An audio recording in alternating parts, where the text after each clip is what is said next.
चंबलपुर नाम के एक छोटे से गांव में गोलू और उसके पिताजी रहा करते थे। गोलू एक बहुत ही भोला भाला और मासूम लड़का था। उसकी सादगी और नासमझी ऐसी थी कि गांव वाले उसका मजाक उड़ाया करते थे और उसे एकदम बेवकूफ बना दिया करते थे। बेटा गोलू, जाकर 1 किलो आटा लेकर आना। सारा आटा खत्म हो चुका है। रोटी बनाने के लिए कुछ बचा ही नहीं घर में। ठीक है पिताजी, मैं अभी जाता हूँ। दुकान यहाँ पास में ही तो है, अभी लेके आता हूँ। अरे गोलू, रुक जरा। आटा लेते वक्त थोड़ा ध्यान रखना, अच्छी क्वालिटी का लेना। पिछले बार जो लाया था वह ठीक नहीं था। गोलू अपने पिता की बात सुनकर घर से आटा लेने चला जाता है। करण अपने दोस्त सोहन के साथ खड़ा होता है। तभी उसे गोलू आते हुए दिख जाता है। अरे वो देख सोहन, गोलू आ रहा है, अभी उसका बेवकूफ बनाते हैं। अरे गोलू कहाँ जा रहा है भाई, वो भी इतनी जल्दी में? कोई जरूरी काम पड़ गया क्या? करण भाई, पिताजी ने कहा है कि 1 किलो आटा लेकर आना, तो मैं बस वही लेने जा रहा हूं। अरे गोलू पागल है क्या? तेरे पिताजी ने आटा नहीं, चावल मांगे हैं। तूने शायद गलत समझा। अरे भाई, पिताजी ने तो साफ साफ आटा कहा था। मैंने खुद सुनी थी उनकी बात। ऐसे कैसे गलत समझ गया मैं? अरे नहीं गोलू, तेरे पिताजी ने तुझसे आटा नहीं, चावल लाने को बोला था। तू चावल ही लेकर जा, वरना वो खाम खा तुझे फिर से बेवकूफ समझेंगे। गोलू दुकान पर पहुंच जाता है और दुकानदार से चावल लेकर अपने घर चला जाता है। फिर जैसे ही उसके पिताजी देखते हैं कि वह आटे की जगह चावल लेकर आ गया, वह उससे पूछते हैं। अरे गोलू, मैंने तो तुझे कहा था आटा लाने के लिए, तो तू चावल क्यों लेकर आ गया? अरे पिताजी, करण ने तो मुझसे कहा था कि आपने चावल मांगे हैं, तो मैं चावल ही लेकर आ गया। गोलू के पिताजी गोलू को देखकर बहुत ही दुखी होते थे, क्योंकि वह बिल्कुल भी समझदार नहीं था। कुछ समय बाद पूरे गांव में भयानक सूखा पड़ जाता है। बारिश का नामो निशान तक नहीं रहता। आसमान से एक बूंद पानी भी नहीं गिरता। लोगों के गर्मी की वजह से हालात बद से बदतर हुए जा रहे थे। सारे तालाब, कुएं और नदियां सूख जाते हैं। पेड़ पौधे मुरझा जाते हैं और खेत बंजर हो जाते हैं। गांव के सभी लोग पानी के लिए तरसने लगते हैं। प्यास से उनकी हालत खराब होने लगती है। बच्चे बूढ़े जवान सब पानी की किल्लत से बहुत परेशान रहते हैं। ऐसे में गांव का एक सेठ, जिसके कुएं और जमीन पर किसी चमत्कार से थोड़ा पानी बचा रहता है, वह उस पानी को ऊंचे दामों पर बेचना शुरू कर देता है। सेठ जी, पानी भी कोई बेचने की चीज होती है क्या? ये तो ऊपर वाले की देन है, प्रकृति का वरदान है जिसे सबके लिए खुला होना चाहिए। आप इसे क्यों बेच रहे हैं? ये पानी आपकी मेहनत से नहीं भरा, बल्कि यह तो बारिश का पानी है। अरे सोहन, ये मेरी जमीन पर है, तो मेरा हक हुआ ना। और मैं अपनी चीज का जो मन करे वो कर सकता हूँ। अगर पानी चाहिए तो दाम चुका, वरना आगे बढ़। बहुत लोग लाइन में खड़े हैं, खरीदने के लिए लगी समझ। सेठ जी, ये सब सूखा पड़ने की वजह से हो रहा है। अगर कुएं, तालाब और नदियां भरी होती, तो कोई आपसे पानी क्यों खरीदता? आपने हमेशा अपने फायदे के बारे में सोचा, गांव की भलाई के लिए कभी कुछ नहीं किया। लेकिन याद रखिए, ऊपर वाला सब देख रहा है। देख सोहन, मुझे ज्ञान मत दे। ये दुनिया पैसे की भाषा समझती है। भावनाओं से कोई किसी का पेट नहीं भरता। मैं धंधा कर रहा हूँ, धंधे की भाषा पैसा ही होती है। सोहन सेठ से एक घड़ा पानी लेकर चला जाता है। अरे बेटा गोलू, जा सेठ जी के यहां से पानी लेकर आ। जब तक पानी नहीं आएगा तब तक खाना नहीं बनेगा। लेकिन पिताजी, सेठ जी बहुत महंगा पानी बेच रहे हैं, हमारे पास पैसे भी ज्यादा नहीं है। बेटा, गरीब आदमी के पास कोई और चारा नहीं होता। पानी तो चाहिए ही चाहिए। जैसे मर्जी कर, अगर आज पानी ना लाया तो खाना कैसे बनेगा? पिताजी, यह कितना बड़ा अन्याय है। जो चीज सबकी है, उसे सेठ अपनी जागीर समझकर बेच रहा है। अगर हमारे कुएं तालाब ना सूखे होते, तो हमें उसके पास जाने की जरूरत ही ना पड़ती। गोलू पानी लेने के लिए घर से चल पड़ता है। अरे सेठ जी, एक घड़ा पानी। कितने का दिया है? एक घड़ा पानी 10 रुपए का है गोलू। अरे सेठ जी रुकिए, जरा ये क्या माजरा है? कल ही तो आपने मुझे एक घड़ा पकड़ाया था और वह 5 रुपए में दिया था। आज सुबह सुबह दाम दोगुना कैसे हो गया? यह तो सरासर अन्याय है। अरे भाई, अन्याय अन्याय चिल्लाने से कुछ नहीं होगा। सुनो, पानी खत्म हो रहा है, समझे? टैंकर की आवाजाही कम हो गई है, नदियां सूख रही हैं, कुएं बंजर हो गए हैं। ऐसे में दाम तो बढ़ेंगे ही ना। कल 5 का था, आज 10 का है। ये बाजार का नियम है, मेरी मजबूरी है। लेना हो तो लो, वरना और लोग बेकरार खड़े हैं। गोलू घड़े में पानी लेकर घर आ जाता है। पिताजी खाना तो किसी तरह बन ही जाएगा, लेकिन खेतों का क्या? पूरा खेत सूख चुका है। हरियाली तो जैसे हमसे रूठ ही गई हो। अगर खेतों को पानी नहीं लगाया तो इस बार फसल बिल्कुल बर्बाद हो जाएगी। गोलू बेटा, हालात तो सच में बहुत खराब हो चुके हैं। पहले जब सूखा पड़ता था तो पास के गांवों से मदद मिल जाती थी, लेकिन अब तो वहां भी पानी का अकाल पड़ चुका है। कुछ ही दिनों में सेठ के कुएं और तालाब का पानी भी पूरी तरह सूख गया था, जिसके चलते अब पूरे गांव को पानी की भारी किल्लत से जूझना पड़ रहा था। हालात दिन ब दिन बदतर होते जा रहे थे। रोजमर्रा की जरूरतों के लिए पानी जुटाने की बड़ी चुनौती खड़ी हो गई थी। इस गंभीर समस्या से निपटने के लिए सरपंच ने तुरंत एक कदम उठाया और सभी गांव वालों को एक सभा के लिए बुलाया, ताकि इस संकट का कोई हल निकाला जा सके। हम सभी को पता है कि सेठ के तालाब का पानी भी अब खत्म हो चुका है। हालात दिन ब दिन बदतर होते जा रहे हैं। अब अगर हमने कुछ नहीं किया तो हमारा गांव भी इतिहास बनकर रह जाएगा। हमें कोई ना कोई हल निकालना ही होगा। सरपंच जी, यह संकट तो पहले कभी नहीं देखा। खेत बंजर हो गए, मवेशी मरने की कगार पर हैं और लोग भूख प्यास से बेहाल हैं। कुछ ना कुछ तो करना ही होगा, वरना हालात और बिगड़ जाएंगे। मैं सोच रहा हूं, हमें उस रेगिस्तान की ओर जाना चाहिए जिसके बारे में हमारे बुजुर्ग कहते आए हैं। उन्होंने कहा था कि अगर पानी की असली खोज करनी हो तो वहां जाना होगा। हो सकता है वहां कोई ऐसा रास्ता मिले जिससे हमारा गांव बच सके। नहीं गोलू बेटा, नहीं, वहां जाना सही नहीं होगा। क्या तुम्हें याद नहीं, हमारे पड़ोसी गांव के कुछ लोग भी वहां गए थे पानी की आस में, लेकिन आज तक वापस नहीं लौटे। वहां जाने का मतलब मौत को बुलावा देना है। पर सरपंच जी, हमें कुछ ना कुछ तो करना ही होगा ना। हाथ पर हाथ धरे बैठे रहने से कुछ नहीं मिलेगा। अगर हम डर कर यहां बैठे रहेंगे तो एक दिन पूरा गांव ही खत्म हो जाएगा। कम से कम हमें कोशिश तो करनी ही चाहिए।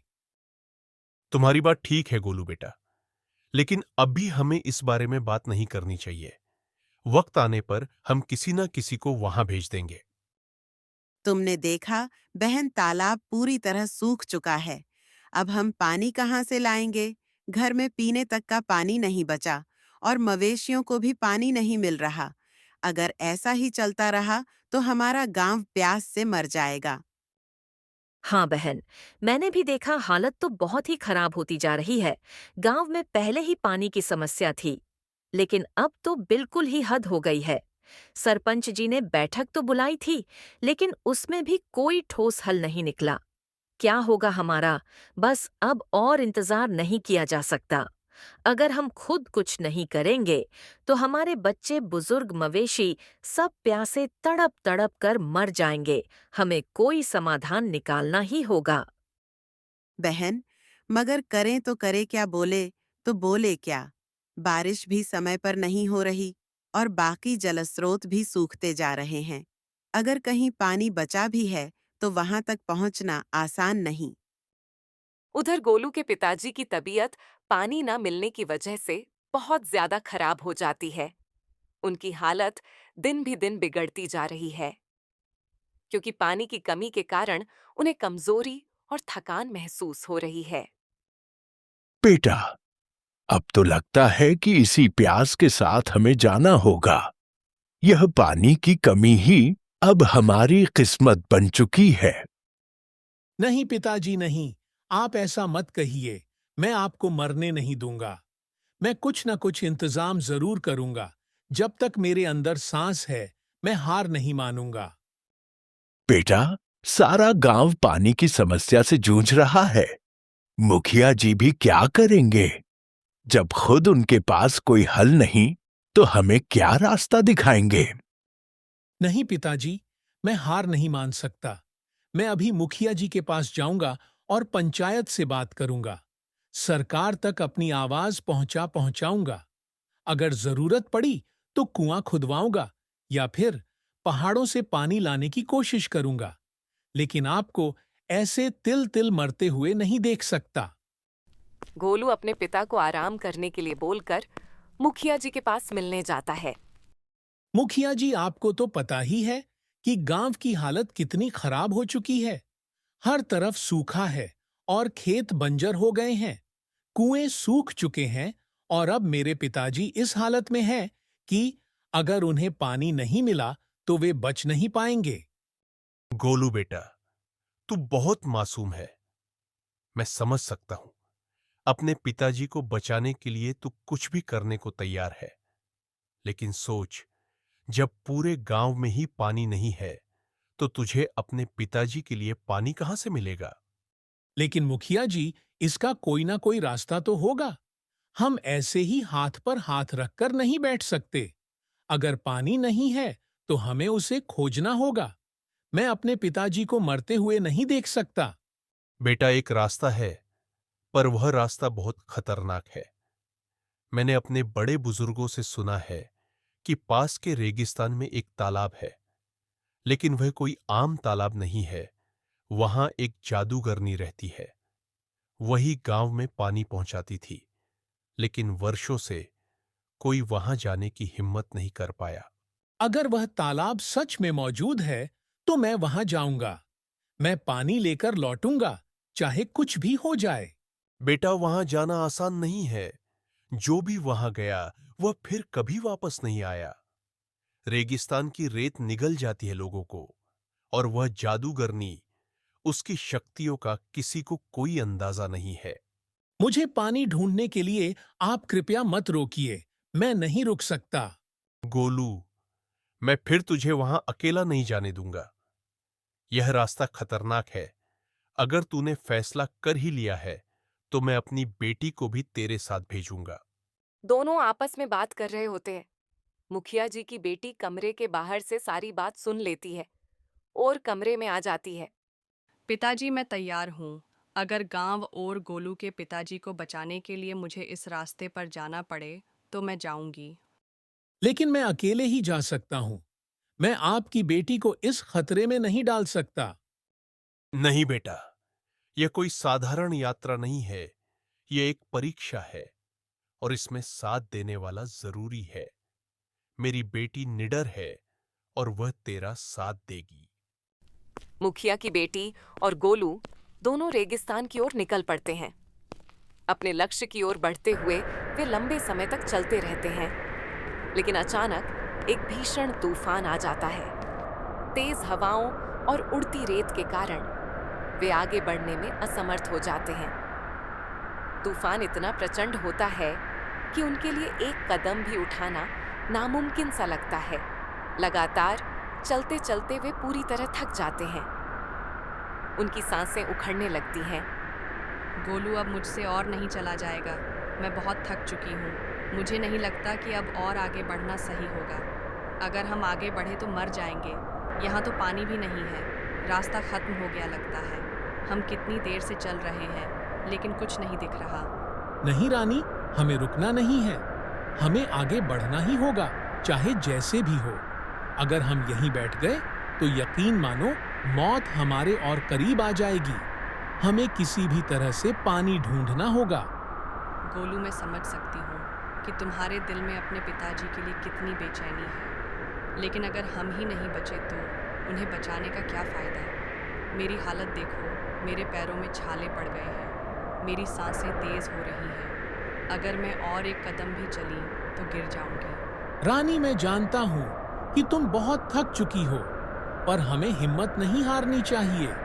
सिर्फ कुछ देर और अगर हम रुके तो यकीन मानो हम दोबारा चलने की हिम्मत नहीं जुटा पाएंगे।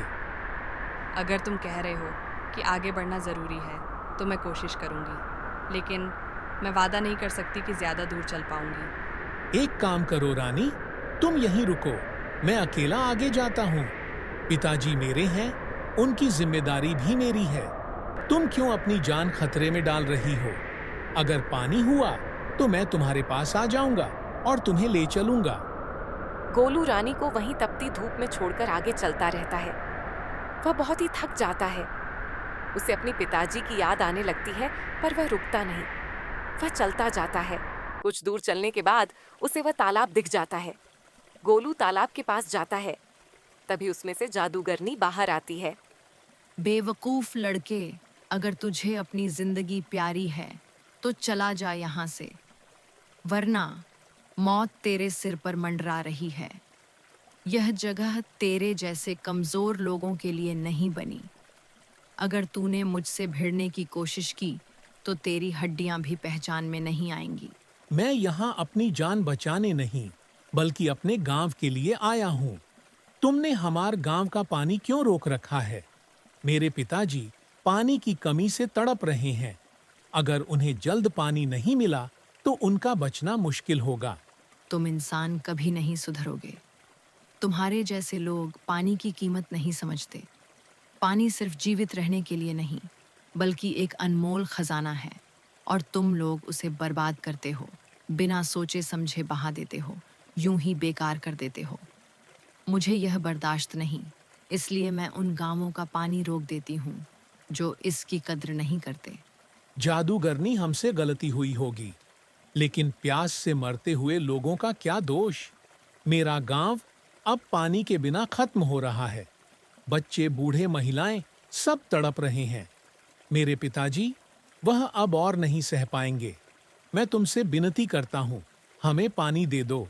अगर तुझे पानी चाहिए तो बदले में तुझे अपनी जान मुझे सौंपनी होगी। अपनी जिंदगी दे देगा तो तेरे गांव को पानी मिलेगा। गोलू के चेहरे पर सन्नाटा छा जाता है। उसका दिल तेजी से धड़कने लगता है। उसकी आंखों के सामने अपने पिताजी की कमजोर हालत आ जाती है। सूखे होंठ, प्यास से तड़पता शरीर। वह जानता है कि उसकी जिंदगी उसके पिताजी से ज्यादा कीमती नहीं। कुछ देर तक वह गहरी सोच में डूब जाता है, फिर अचानक फैसला कर लेता है। ठीक है जादूगरनी, अगर मेरी जान देकर मेरे गांव को पानी मिल सकता है तो मैं तैयार हूँ। मेरी जान ले लो, लेकिन बदले में मेरे गांव को हमेशा के लिए पानी दे दो। मुझे नहीं लगा था कि तू इतना हिम्मती होगा। आम लोग अपनी जान बचाने के लिए कुछ भी कर सकते हैं, लेकिन तू अपने गांव के लिए मरने को तैयार है। यह दिलचस्प है। मेरे लिए मेरे पिताजी और मेरे गांव के लोग सबसे जरूरी है। अगर मेरी कुर्बानी से उनकी प्यास बुझ सकती है तो इससे बड़ी खुशी मेरे लिए कुछ और नहीं होगी। पर मैं यह चाहता हूँ कि मुझे थोड़ी देर के लिए अपनी दोस्त से मिलने दिया जाए, ताकि मैं उससे कुछ कह सकूं। ठीक है, जाओ, तुम उससे मिलकर आ जाओ आखिरी बार। रानी, मेरे पिताजी से कहना कि उनका गोलू बेवकूफ नहीं था, हिम्मत वाला था। उसने अपने गांव के लिए अपनी जान कुर्बान कर दी, लेकिन कभी हार नहीं मानी। और गांव वालों से कहना कि पानी अनमोल है, उसकी बर्बादी ना करें, क्योंकि जिसे प्यास की सच्ची तकलीफ नहीं पता, वह कभी उसका महत्व नहीं समझ सकता। नहीं गोलू, ये तुम क्या कर रहे हो? तुम ऐसे कैसे जा सकते हो? हम कोई और रास्ता निकाल लेंगे। प्लीज मत जाओ। रानी, तुम बहुत बहादुर हो। तुम्हारा बहुत बहुत धन्यवाद कि तुम मेरे साथ यहाँ तक आई। तुमने हर कदम पर मेरा साथ दिया, मेरी हिम्मत बढ़ाई। लेकिन अब मेरी राह अलग है। गोलू, अगर तुम नहीं रहे तो मैं कैसे रहूंगी और तुम्हारे पिताजी को किस मुंह से बताओगी? क्या तुमने सोचा कि उनका क्या होगा जब उन्हें पता चलेगा कि उनका बेटा उनके लिए अपनी जान दे चुका है? मैं जानता हूँ रानी, यह आसान नहीं होगा, पर यह जरूरी है। अगर मैं अपनी जान देकर पूरे गांव को पानी दे सकता हूं, तो यह सौदा बुरा नहीं है। और हां, मैंने तुमसे झूठ नहीं कहा, पानी मिल गया है, लेकिन इसकी कीमत मेरी जान है। इतना कहकर गोलू वहां से चला जाता है। गोलू रहस्यमय जादूगरनी के पास पहुंचता है, जिसके पास असीम शक्तियां थीं। उसने गोलू को अपने जादू के जाल में फंसा लिया और उसकी जान ले ली। लेकिन यह बलिदान व्यर्थ नहीं गया। गोलू की जान के बदले में जादूगरनी ने पूरे गांव को पानी का वरदान दे दिया। सूखे हुए गांव में चमत्कार सा हो गया। जहां कभी पानी की एक बूंद के लिए लोग तरसते थे, वहां अब पानी की कोई कमी ना रही। रानी ने दुखी मन से गोलू के पिताजी को सारी बात बताते हुए बोला, गोलू ने अपनी जान की कुर्बानी देकर पूरे गांव को पानी का तोहफा दिया है। उसका यह बलिदान हमें हमेशा याद रखना होगा। पिताजी की आंखों में आंसू छलक आए, लेकिन उन्हें गर्व भी हुआ कि उनके बेटे ने इतना बड़ा काम किया। गांव वालों ने गोलू की याद को अपने दिलों में संजो लिया। उन्होंने एक साथ मिलकर प्रण किया कि अब पानी की एक बूंद भी बर्बाद नहीं करेंगे।